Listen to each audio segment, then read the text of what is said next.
Hi guys, welcome back to Future Dimensions 360. As you know, in our last tutorial we had learned about a very basic and simple example of cake shop in Node.js application by using Redux library. Now it's time to understand one more concept or one more functionality of Redux. Before going on with the practical implementation, I will let you guys to understand it with the help of an example. Let's say in our last tutorial what we have implemented is a cake shop. What is happening in the cake shop? Cake shop have a cake stored on the shelf of a cake shop.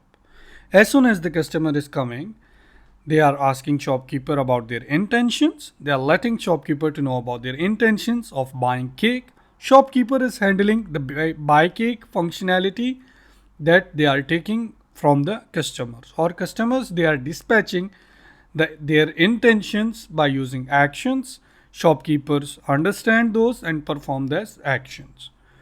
So let's say our business, it's time we have to expand it. So when we are going to expand our business, we are adding an ice cream in our shop as well. We want to sell an ice cream into our shop as well. So ice cream, we bought a freezer, we kept it in the shop, and we are putting all the ice cream inside the freezer. So now what we want is we want new shopkeeper to come and handle the buy ice cream functionality from the customer.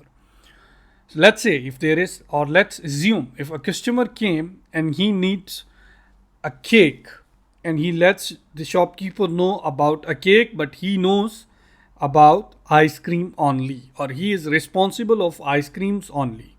So will not entertain that customer. He will wait for the cake shop salesman or shopkeeper to come and entertain that customer. Similarly, if a customer came and he wants an ice cream and he let his intention, he pass his intentions to the shopkeeper that handles cakes only. He will not entertain that customer. He will be waiting until an ice cream shopkeeper is coming and entertaining the customer. Why we want this is, for example, let's assume tomorrow we will expand our shop. We will start selling biscuits, cookies. Then later on we will add some more things to it, like you can say chips or some sort of other step or other things of bakery. You can say bread and all that stuff. So all these things when we have added into our shop, it will be difficult for one shopkeeper to handle all the things together in a single go. In practical example also, it's difficult to handle a big shop by a single shopkeeper. There must be multiple shopkeeper. So in our example, we will be keeping separate shopkeeper for each functionality. Why we need that? In terms of scalability, it will be much good for us where we can understand the behavior of our application very easily. In case of any error, we can track the error very easily. We can go into the specific module and understand what's going on there very easily. So this is the example.